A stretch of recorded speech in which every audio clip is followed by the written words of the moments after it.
Hi. Oh, hi. Welcome, everyone. Welcome to the WESIS webinar brought to us from our strategic partner, AWS. We're so excited. You all are in for an amazing treat. This is like going to be your power energy hour ahead of you.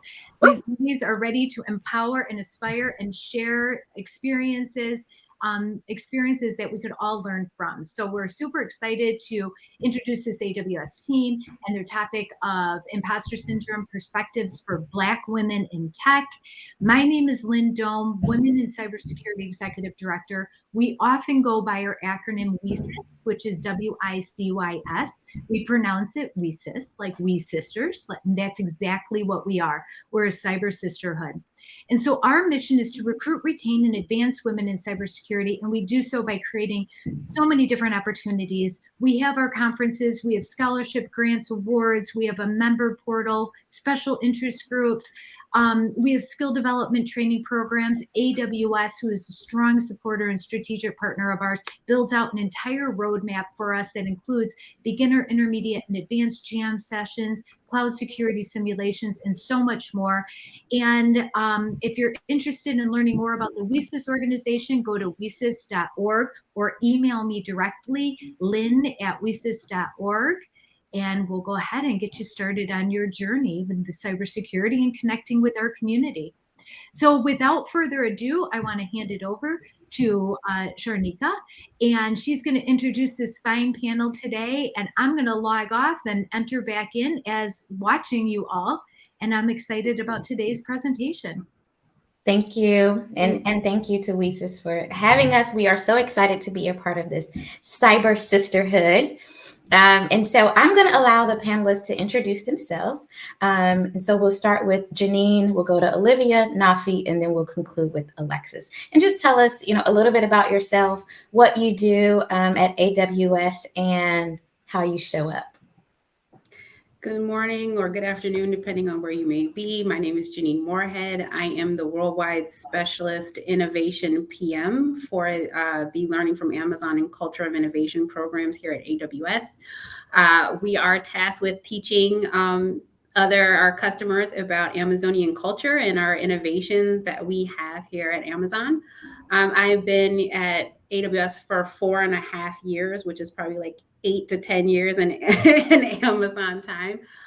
Before this role, I had a different role working with our AWS partner network. So love being here and being able to experience a couple of different roles. And I would say the way I show up is just with my lemon water and my good energy and be ready to go. Hi, everyone. My name is Olivia Liddell. I'm a technical curriculum developer within AWS training and certification. I've been here at AWS for just about 2 years now. And what I do in my role is develop training courses for our partners and customers who are interested in learning more about AWS products and solutions. I love it because I'm a former Chicago Public Schools teacher and I love technology. So you put those things together and it's just a really great place to be. And so for me, the way that I show up, usually I show up with a lot of color, as you can see today. It's kind of a cloudy day, so I like to bring the joy that way, but also with being my true authentic self with lots of puns and bad jokes along the way. Great. So hard to follow up on that. Hi, everyone. My name is Nafi Jallo. And first of all, thank you for being here with us today. I am currently an applied scientist with the Automated Reasoning Group here at AWS. And as an applied scientist, what we do is basically build tools that allow us to answer questions about the future behavior of systems. For example, what they might do or what they can never do. And we do that by using mathematical logic to just accurately reason about the system properties in general. Previously, I was actually in a security role. And in that role, I worked on building systems that allow automated security API testing at scale. I really, I guess, following up on what Janine was saying, I guess that's the great thing about being here at AWS. It's this ability to actually move between roles. And I'm really enjoying very much my new role. How do I show up? Well, I really show up, yeah, different hairstyle, colorful, with my smile, and obviously with some jokes, and that keeps the day going. Hello, everybody. I'm Alexis Robinson. I've been at AWS about 2 years and some change. Getting to 2.5. It's a little bit weird. Can't really understand how I've been here this long. I don't understand it. It's still a dream. It's still amazing. I'm head of U.S. government security and compliance for AWS Cloud Services and U.S. regions. That's my thing. I love it. It's my deal.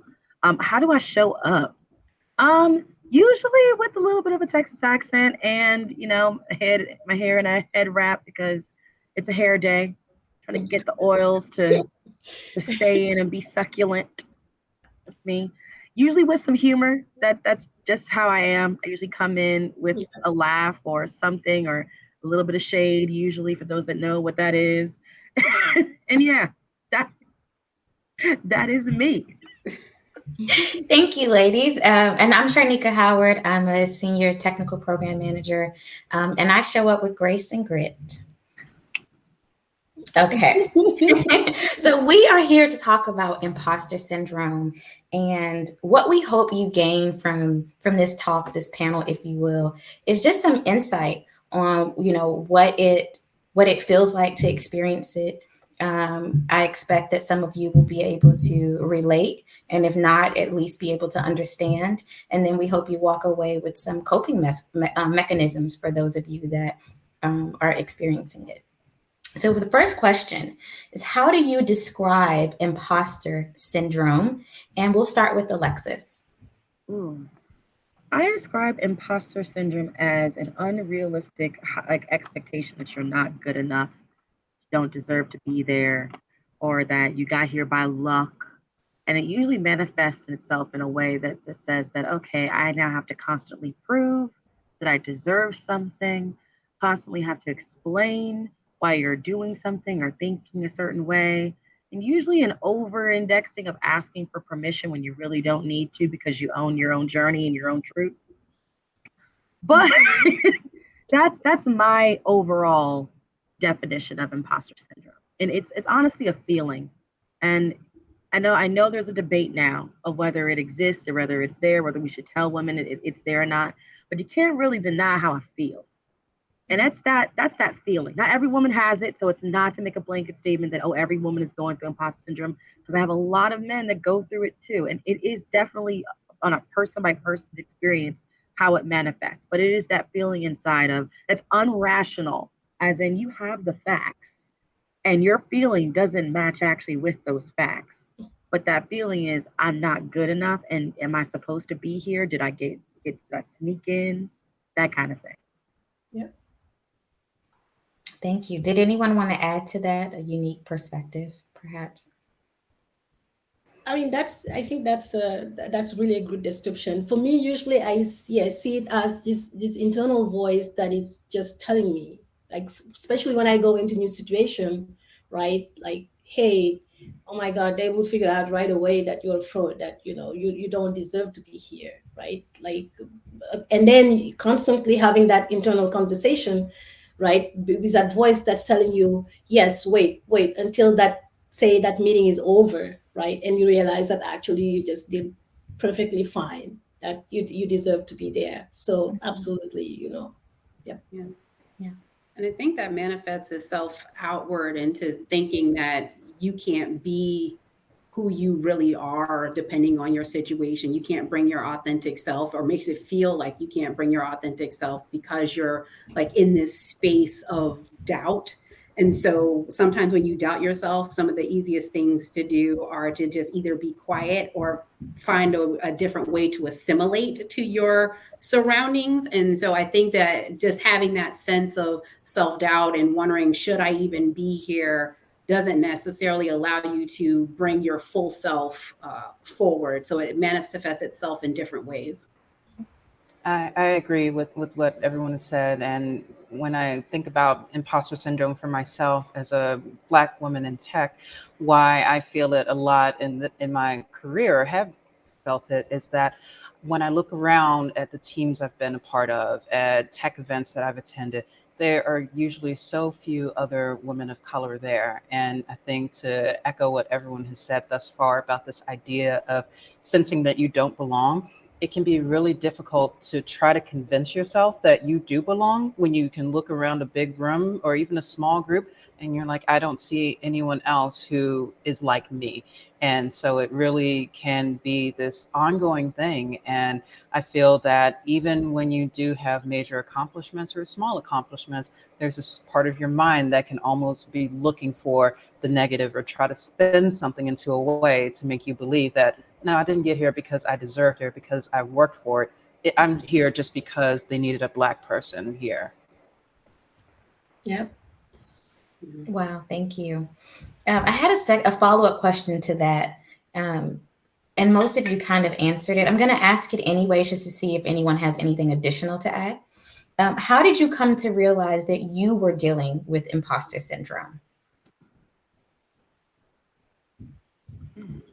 Well, for me personally, it's probably, at first, like I was saying earlier, when you go into these new situations in general, that's when I feel like almost going into it, I am telling myself, like, for things that you absolutely master, about, right? You already have that internal voice that's telling you, you don't, like, you're not capable or able about what you're going to do right now.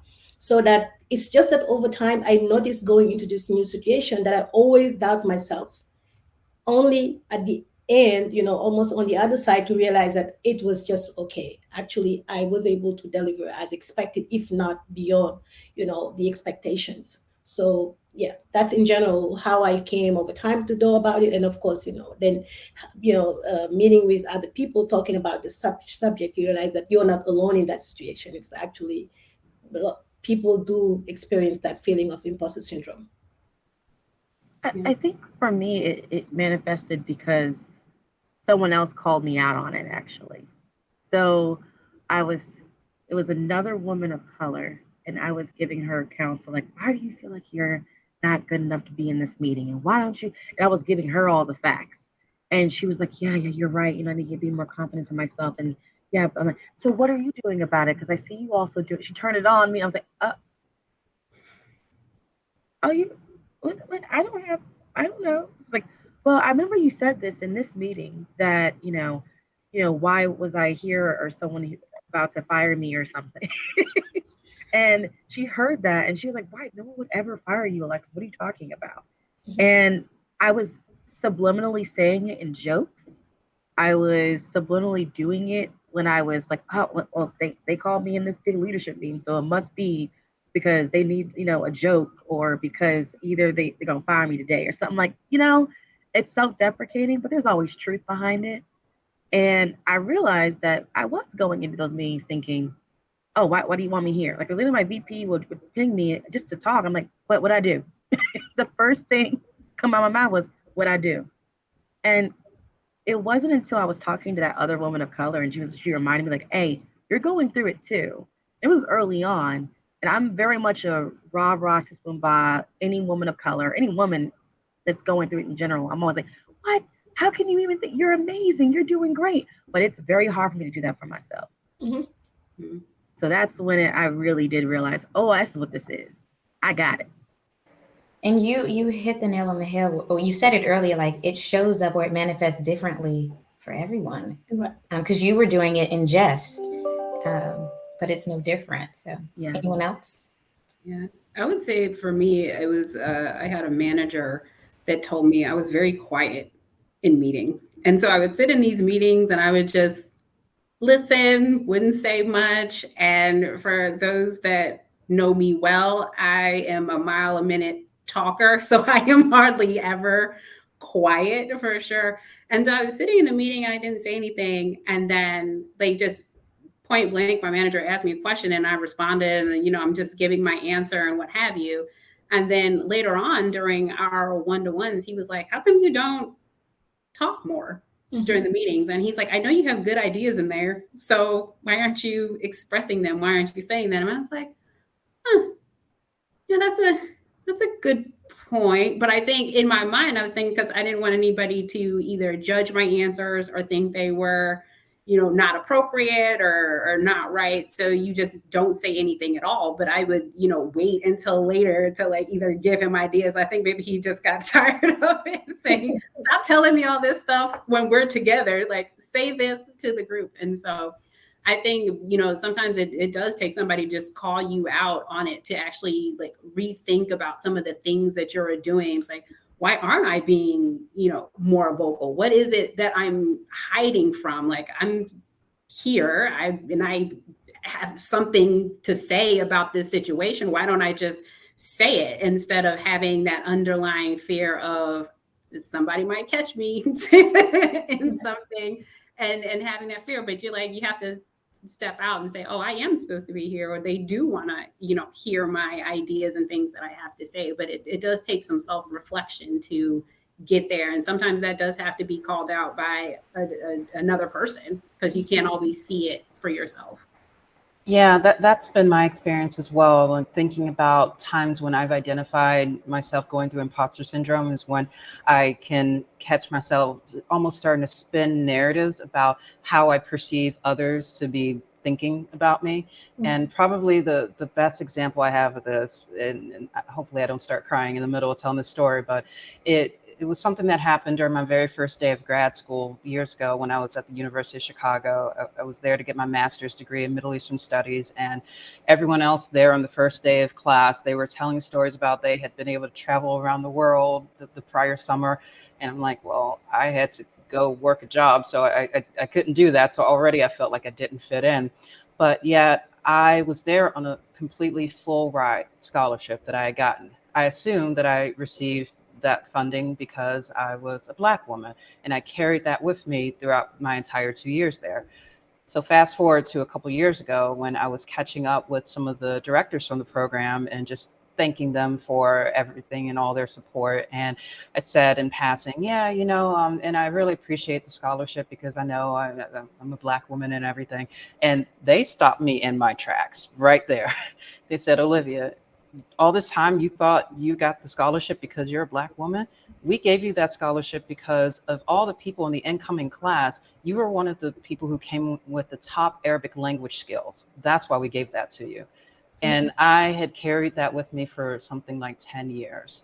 And all along, I thought that I was a fraud. And so that's when I've caught myself doing that thinking where I need to make up these stories, but you never know what the real situation might be. Wow, thank you. Oh, and thank you, Olivia, for being so transparent too. It's really helpful. So how do you all feel social stereotypes impact the way in which you work as women in tech? And let's start with Janine.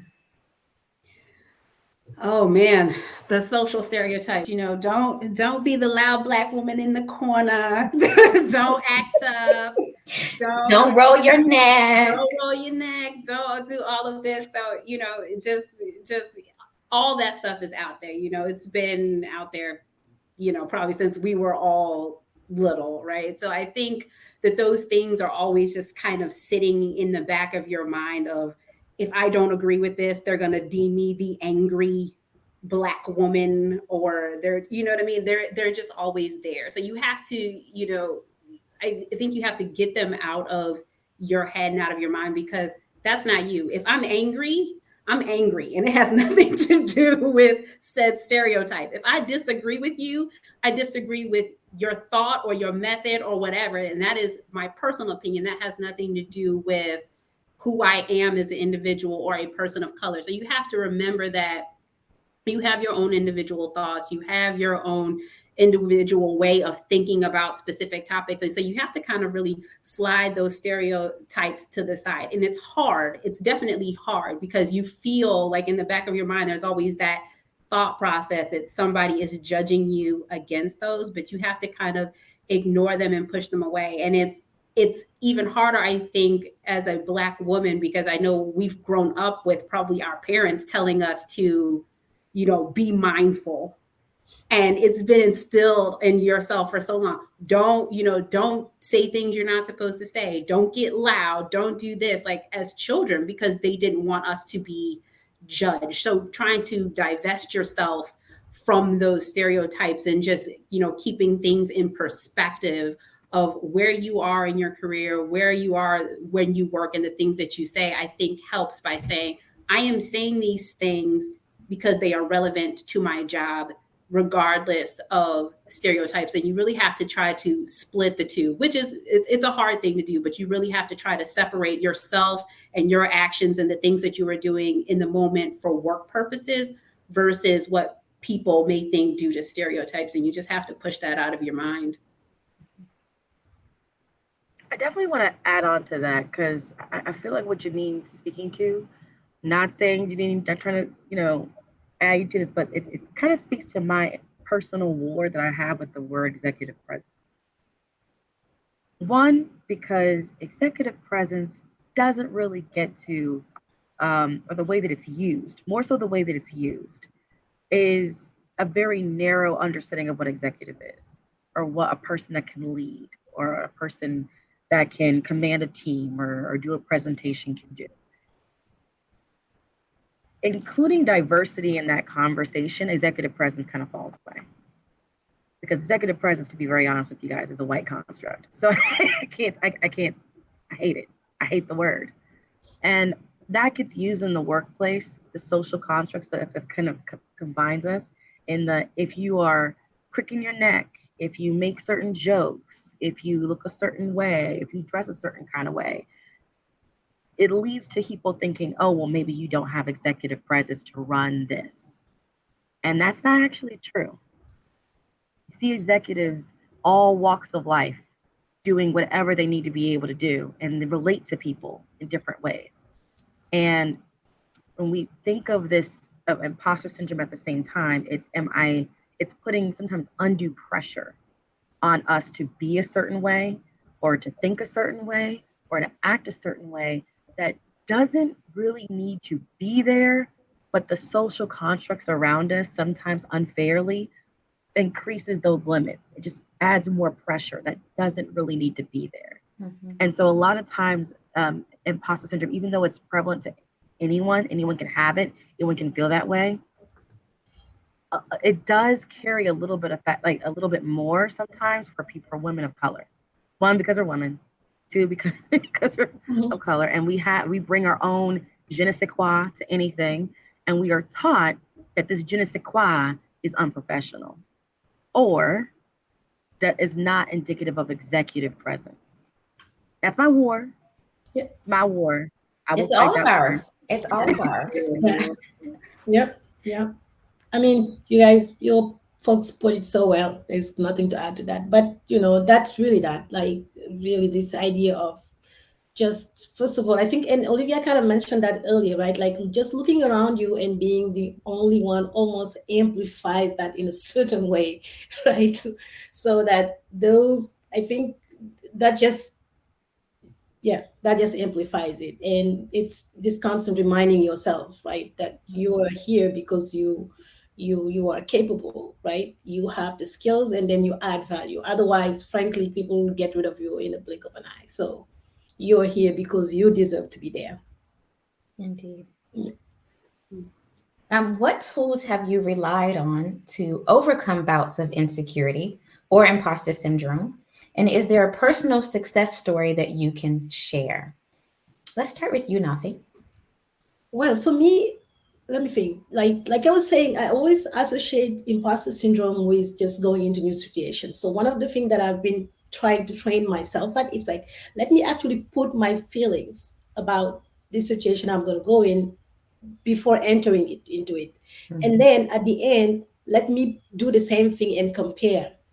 And in that, using that data to just convince myself again, because I feel like, yes, it's really you more than the others, that it's okay. And then next time I'm going to a new situation, just remind myself that, that's for the 10 million times I worried, it's actually just fine. So. Yeah. Alexis, did you want to add anything? I don't think I have much to add here. I think Nafi explained it perfectly. Okay. Nothing for this one. Yeah, I can add something. You're Yeah. asking about like tools and resources Mm-hmm. and strategies. Yes. A strategy that I've used as I think about, we're getting to the time of year where goal setting for the next year is becoming more of a thing. And I know for myself throughout my career, there's always been this talk of you need to think about what you're going to do 5 years from now, 10 years from now. I look back at what I was doing and where I was 5 years ago, and it's like night and day. And so one of the things I've done for myself to be more self-caring for myself and be more gracious to myself is to really not say I'm ignoring the bigger picture, but to really focus on the more short term and have that be something that's my more immediate focus. And thinking about ways that I can come up with small, actionable goals or mini projects to set. And the reason I recommend this as a strategy is that if we go back to this idea of what imposter syndrome is overall, it connects to this idea that there's no evidence to support this sense that you're a fraud or that you're incompetent. So what you can do to combat that is to come up with small, actionable goals that you can document and mark off and accomplish so that you're building your own body of work. You're really creating the evidence that you are capable of doing something, even if it's really small stuff, y'all. Like sometimes when people talk about goal setting, they think it has to be this big thing. Like, no, I created a PowerPoint presentation or something like that. I did that. And so I feel the more that you can do that, the more it becomes this positive snowball of building your body of work and proof that you're not an imposter. You're someone who's very capable, strong, and talented. I love that.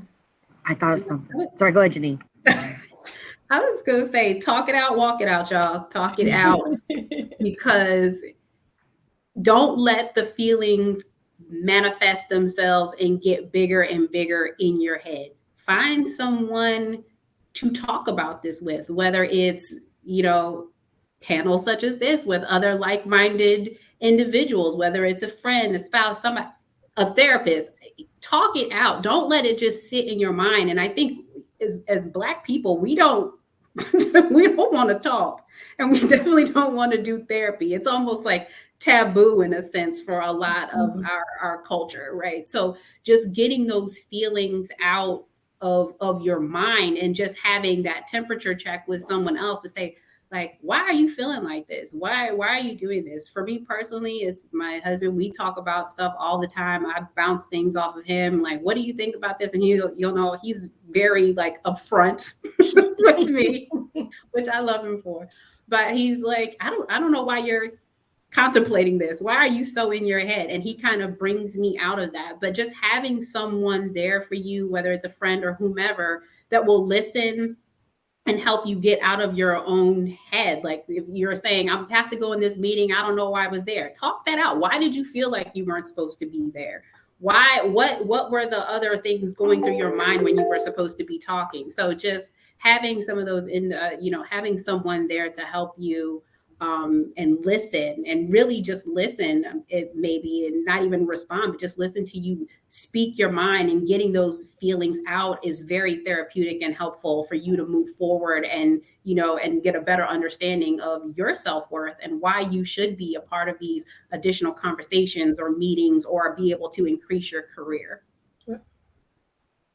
Absolutely. Thank you, ladies. How have you continued to show up professionally at times when it felt overwhelming? Who would like to take this one first? I will start with that one. I'm really glad you're asking this because I know for myself and many other Black women I know who've experienced imposter syndrome, it can be really difficult to even admit or acknowledge that that's where you are and that's what you're going through, because constantly you're having to focus on your work and having to deliver and having to keep achieving to do more and more and more. But then that can lead to burnout, and you really don't want to get there. And so I think that one of the most important parts for me is being okay with recognizing that this is where I am and stopping in that moment and reflecting on that and making sure that I'm prioritizing my mental health, even if that means okay, I need to take 15 minutes to step away from my computer and just think and be alone with my own thoughts. And I don't have to have the perfect solution for how to go forward. But I feel that usually if you're able to take that time to slow down and reflect, you at least come out of that with hopefully, like, I tell myself, what is one thing that I can do moving forward that's going to help me get to a better place with this. And also, like Janine was saying, seek out support communities and know that you're not alone. And that can really be a great way to deal with that. I also think that we could take a step back and also understand what professional really is. So I think especially for women in this group, a lot of times we put undue pressure on being professional and not recognizing what the boundaries actually are for us, right? So a lot of times things are overwhelming because we feel we can't act in the way that actually would be professional. Like, for instance, telling someone they don't know what they're talking about. telling someone telling someone that, hey, like, this is my project, I'm going to run this a certain way and I would like feedback, but I'm going to go and do things that I think should be necessary. Or taking a risk and without asking for permission for some things within reason, and taking and stepping out on a limb. Those are all things that are actually professional, but sometimes we put weight on ourselves that we can't do those things, and you actually can. Or even just taking a shot and saying, I'm interested in that. I really don't know what that is though. And asking what's considered stupid questions, but they're not really stupid, they're clarification questions. And I find that imposter syndrome does rear its ugly head, obviously, the first couple of weeks most when you're taking on a new role, but it manifests itself sometimes in very unprofessional ways. It is professional to get clarity and ask all the questions you need to understand a new challenge or a new landscape. That you don't look better by not asking those questions and keeping it to yourself because you're scared to look like you're not professional or look a certain way. It's actually professional to get that clarity. And when you're getting conflict with that, with getting the things that you need to get your job done, that other person might be unprofessional. And that's something that is not always in our heads. It took me years to kind of figure that out. Not saying I go around challenging everybody, but I ask respectfully, hey, like, is it wrong of me to ask this or to go down this path because I'm trying to get working backwards from this endpoint? And you see people's tones and faces and things change because they understand now why I'm going and asking those questions and what I'm looking to do and what I'm looking to consider. It's changing the understanding of what's considered professional and even checking ourselves to say whether or not, is this really unprofessional, or is this really professional for me to raise this point in the meeting, to challenge this point, or to really dive into this and ask for more time to get more information on this. Yeah. Did anyone else want to add to that? No? Okay. Okay. As women, we are at times vulnerable to the influence of our cultural narrative of we can never give enough, do enough, or be enough. How have each of you prioritized mental health and self-care? What practical advice do you have for others? And we've kind of touched on this a bit, but let's go a little deeper if there's anything additional to add. Yeah, I would say I carve out time specifically for myself. I'm a early riser, or I have forced myself to become an early riser. So I have that time for me. As a working parent, I need my time. And so I've essentially scheduled it in. So if you need to schedule in your hour, your time, whatever is just for you to decompress, take your breaks. I think I told somebody this once before, but take your lunch. Like, no one is going to give you an award for not taking your lunch and working through your lunch like you a soldier. Like, no, take your time. Have you, whether that's, read a book during it, decompress, but you need to figure out where you can fit in that time for yourself so you can, whether it's meditate, do whatever it is that can calm your mind and your spirit so you are ready to get back into it. But if you continue to keep going and going and going, you will burn yourself out. So for me, I schedule in my time that's solely Janine time where I can either work out or just have my coffee or do something that is just for me. And I prioritize that and make sure that I add it as a designated part of my schedule. Yeah. So yeah, same here. I think that it's coming back to ourselves and taking care of ourselves, right? So I block my time as a working mom. I not just from work actually, but also from home, right? Too. So like I personally use like listen to audiobook and use my morning walk as a way to just get away from everyone and just regroup with myself, or like morning, I mean workouts in general, going to a gym, just to force myself to be somewhere where I am not neither linked to work or home, just again to find myself. So and being really not compromising those times, right? Like really being very selfish about it, because that's what allows us to heal and recover. Yeah. I want. Yes. Oh, Yeah. I was just going to add, same here with a common theme of getting some physical activity in.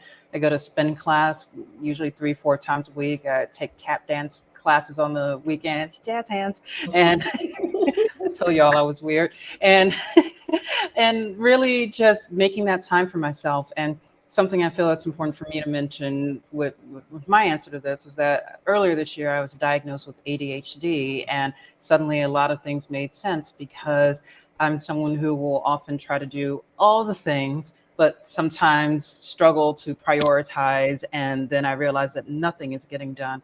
But one of the best strategies that my therapist and I have been working on with this is this idea that I should always check in with myself and ask, what do I need in this moment? Like, even if it's something that is different than what I thought I would set out to do a few days ago, it's really just being present, being mindful, and knowing that it's okay to change my mind based on what present Olivia needs, which could be different from what Olivia 3 days ago needed back then. And also not assigning like a value judgment to the things that I want to do. Sometimes I feel it's hard to let go of this idea that I always need to be productive. And sometimes what I need is just to sit at home and watch a Hallmark movie. And that's some good stuff right there. So I will do that. I enjoy it and it makes me happy. So Yes. Yes. Lifetime. yes. Trust me, I'll just add. Oh, quickly. I have imposter syndrome flare-ups.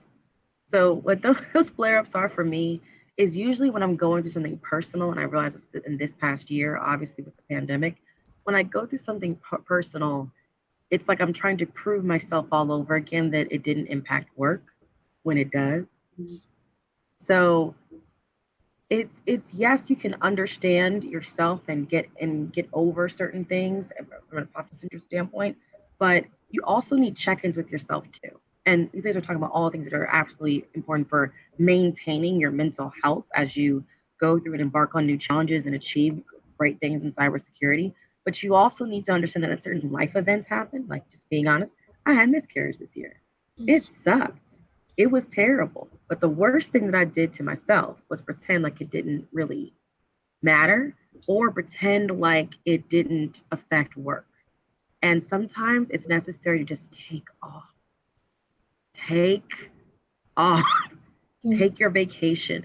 I know even in your mind, you think, oh, it's going to be easier if I just bury myself with work. I don't have to think about it. I don't have to think about certain things. Doesn't get easier. And then the imposter syndrome flare ups happen again, not because you actually know that, this is affecting your work, but you're trying to unfairly prevent the personal things from bleeding out into the workplace. And also you're probably trying to seek validation from work that, hey, you're still good and you're still good at this thing, even though this other thing isn't working out. That check-in and ripping the band-aid off and just giving yourself that time to recover is the best thing for you as a mental health like advice at all. And also therapist Bridget. She is the best. She is amazing. She my best friend. I know I'm not hers, but she is my best friend. I want to add to that, like a lot of times, especially for women, we think of self-care as selfish. And I just think it is the most selfless thing you can do. Taking care of yourself. Like, you show up so much better for everyone else. It's the most selfless thing you can do. So I think that we need to internally like change that narrative, across the board for women. Yeah. Yeah. So thank you for your answers and your transparency. It is very helpful, even, to me. So how do you handle being the only Black woman on your immediate team? And again, these are things that we've touched on, but now we're just going a bit deeper with our answers. Alexis. Ooh, yes. Change it. Ooh, change it so fast. Don't be stingy. Don't be selfish. Ooh, change it. I love it. I couldn't wait. When I got to my team, I was the only Black woman at first, like woman of color at first.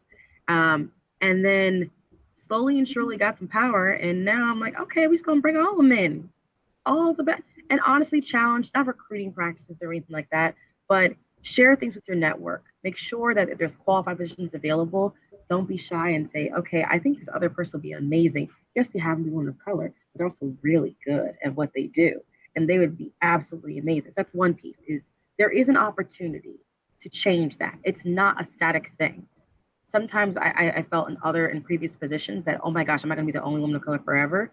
But I didn't understand the power that I actually had, especially when I was proving myself and doing good work, that I could actually recommend some great qualified women of color to kind of be on the same team and do great things. And honestly, women of color attract other women of color.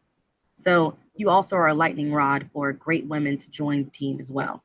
The other thing too is to not shy away from your uniqueness, the unique points that are you and the authentic self that you are when you're coming to work, but bring your coworkers in on that. Like, what does it mean to be Alexis Apollonia, because that's from Purple Rain Robinson? What does it mean for to be in association with me? We are talking about Beyonce. RuPaul's Drag Race is going to come up a couple of times. Real Housewives of Potomac is on, and there is a reunion coming up. We are going to be talking about it. Like, that is me. And we're also going to be talking about anime and video games. It's just what's going to happen. Like, it's okay to educate your coworkers, not about not about, being Black or being a woman if you're the only one, but you. Educate them on you. Because you'll also find that even though that there are people that don't look like you on the team, they might have a lot of similar interests and they want to connect with you as well. So bring them in on that. If you are willing, you don't have to share everything, but it's your choice. But you can bring them in on that too. Yep. 100% agree on that. Yeah. Get the people to understand who you are. And I would say don't shy away from your Blackness. It's who you are. Yep.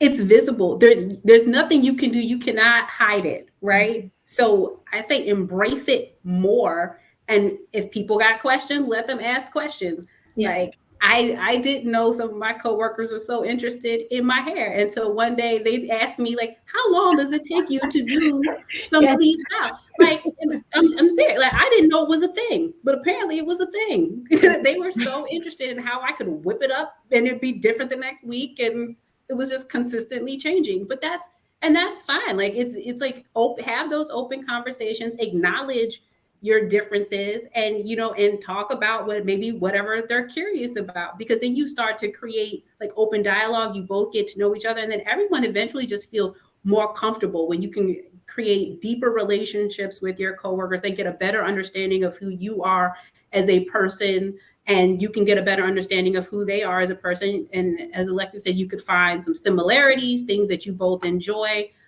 Some of me and my coworkers, we talk about movies all the time. We're big movie buffs, and we just trade off, like, what are you watching this week? I'm watching this. What are you watching? So it's having those additional conversations and just having that openness to let them see who you are, and then let them understand who you are, and doing the same for them, so you can get some common ground. And I think that also eases some of the tension and tamps down some of the, I think they see me differently, or I'm a fraud type of thing, because they know who you are, they know what you're capable of, and now they have some personal understanding of you as well.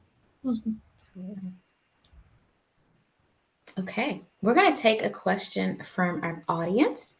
So how do you move through imposter syndrome to build the confidence to speak at a conference? I find myself going through Okay. I find myself going through you don't know enough to speak on this, or everyone in the room is going to think I'm a fraud thinking. Is anyone able to answer? Okay. Oh, Yes. yeah. I'm so glad this question popped up because speaking at conferences is one of the things I actually do for fun. I used to be terrified of public speaking to the point where when I was in high school, one time I ran out of the classroom because I was having a panic attack. But now I've started public speaking a few years ago and just worked my way up little by little and to the point where I've even spoken internationally. And this weekend, I'm presenting a keynote talk at a PHP developer conference in Austin and so excited about it.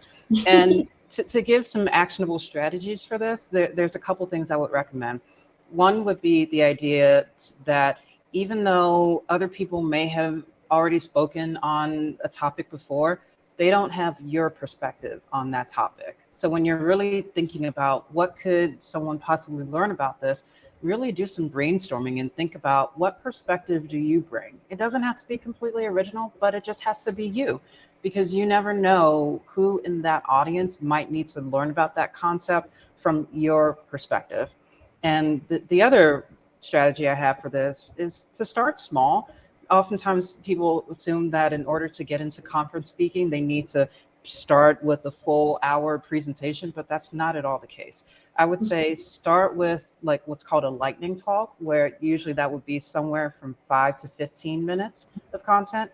Then you share that with people, you ask for feedback, you ask specifically, what did you see or hear in this presentation that worked really well that you want to learn more about? What do you think doesn't go so well? So you're building up from there to like a 30-minute presentation, then 45, then 60.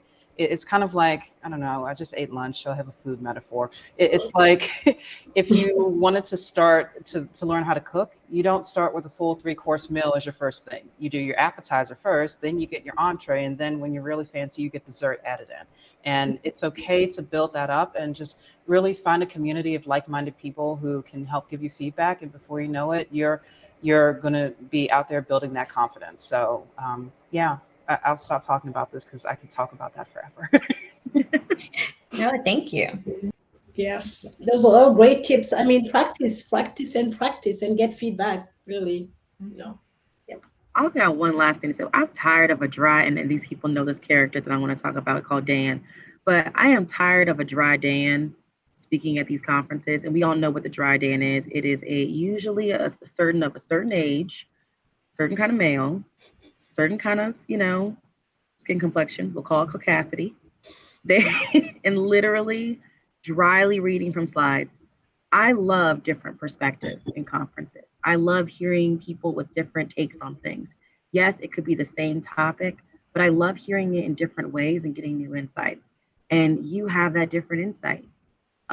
There are a lot of people that speak at conferences that honestly I'm like, do you want to speak? Do you like to speak? Do you want to do this? And you want to. That's already a first step. You're not selecting, you're not just thrown it. You want to, which means you're probably going to bring more energy, more preparedness, more life, more concern, just more of you to that than another person would. So consider that in the should I be a conference speaker? Do I need to do that? Yes, because you actually want to do it and you're not obligated to, which automatically means you're crossing half the battle and half the steps there. Anyone else? Okay. Oh, no? Okay. Last question. How do you temper competitiveness as you try to prove to yourself that you belong? How do you avoid the pitfall of competing with others? And who would like to kick us off? I will. Okay. Okay, go ahead, Janine. No, Janine, go ahead. So you can go. Go ahead. That's a tough question. So I love this question because it is very hard to balance the two, competitiveness in a competitive environment or a fast-paced environment and seeing everything going and also like imposter syndrome. But the biggest thing is to not necessarily note what everyone's doing, because you need to know what's going on around you. You do want to be self-aware, but it doesn't mean you have to drive down someone else's path. Building confidence also means starting with a plan. When I am nervous, the first thing I do is build a plan. And the reason why is because it's not about me. It's okay, I have something that I can build to. There's a goal that I want to achieve, which is why, going back to Olivia's point, goal setting is very important, especially in your career development, is so important, personal and professional goals. Because when you have your goals, when you build milestones to those goals and you're on track, that gives you the self-confidence to make sure you understand that, oh no, you're doing what you need to be doing. And if you're validating those professional goals with a mentor, with a coach, with your therapist, but also with your manager and your leaders, that's important as well. And that builds that confidence, because if you have a goal and you're reaching it, even if other people are going 1,000 miles an hour in different directions, but they don't know what they're doing and they're just doing things just to do things, but you have a direction, it keeps you on track. If you don't do that, then you're going to be chasing what everybody else is chasing. And then you get lost in the competitive sauce. Competition is there, but your vision and your goal and your plan for you is only for you. So drive according to that and let that just be noise and be in the background. Know what's happening, but it's in the background. But it definitely helps for imposter syndrome as well. Gives yourself something to think about and focus on, rather than the fear that lives here. I would say, just to build on what Alexis said, like, don't look at it as competition with others. Compete with yourself. Compete with yourself. Like, compete with who you were 5 years ago versus where you want to be 5 years from who you are right now. And look at that as the competition. Don't worry about what all these other people are doing, because if you focus on what your goals are, you focus on the things that you're doing, you will get to that next level. So don't think about it as an external competition. Think about it as an internal competition with you. How can I be better? How can I do more? What do I need to achieve to get myself where I want to be? And take all the other people out of it. So if you have more focus on what you want out of your career and your life, and you make those additional connections, you get your mentors, you do your things, you don't have to worry about what is happening around you. Worry about what you can do and compete with yourself. Take the other people out of it. Right. Yeah. I mean, absolutely. Like, have a plan, and then remind yourself again the reason you are probably trying to compete, because it's trying to prove out of that imposter syndrome feeling. So remind yourself that this is really just like a feeling that is amplified internally more than coming from the outside. So that, as part of your, I guess, competitiveness, remind yourself that there's even no need yet to compete with the others, like Janine is saying, but more like have a plan and make sure that you are improving yourself, on a daily basis. Yeah, and everything that was already said, what I would add is, in my experience, I try to focus, stay in my lane for that. But when I do think outside of that, it's not for the sense of, oh no, who am I competing with? It's more, who else is along some journey that I can try to help. And you got to balance this though, right? Like, because everything we're saying about self-care, you don't want to overextend yourself to the point where you're taking care of other people before yourself.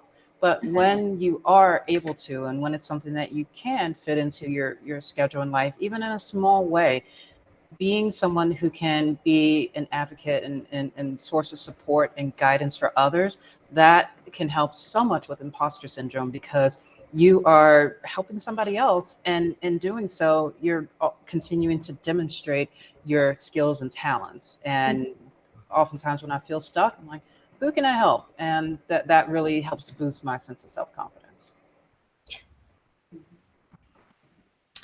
Thank you all. We are close to our ending time. I did see some questions in the chat. I believe that we answered those. There was a question about how to get in touch with us. And so you can email Val Miller. And so her email address is VALM at Amazon.com. ValM at Amazon.com. And so we're going to close out with one final thought from each of the ladies. And so I want you to start with remember this, and then you're going to offer something that you would like our guests to remember.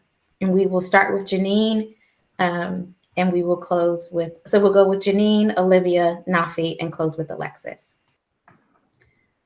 I would say, remember this: your uniqueness is what got you here and will continue to propel you forward. I would say remember to never dim your light, because that light may just be what someone else needs to find the path. What can I add to that? You're here because you belong. You got this. So don't doubt yourself. Remember this, you ain't got time. You ain't got time. Sorry. Everything else was so profound and beautiful. I'm like, I love you, ladies. You don't have time to let imposter syndrome block the blessings that are coming for you. There are some blessings coming. And it's important to recognize that imposter syndrome is there, but don't let it control you. Please don't. And when you get them flare ups, treat yourself. Treat yourself. But remember that you don't have time. I would add, remember this, that everything you need is already within you. Yes. Okay. Thank you all. Thank you to Weesis for allowing us to be a part of the sisterhood. As always, ladies, I love you. I adore you. I get so much light from you. So thank you for pouring into me and allowing me to moderate. You are experts in your field, and I appreciate you. Thank you. Thank you again for an amazing work. And thank you to Reese's. Obviously, we love this. We are sisters. We are. Thank you so much. And thank you to all that joined. Yes, thank you.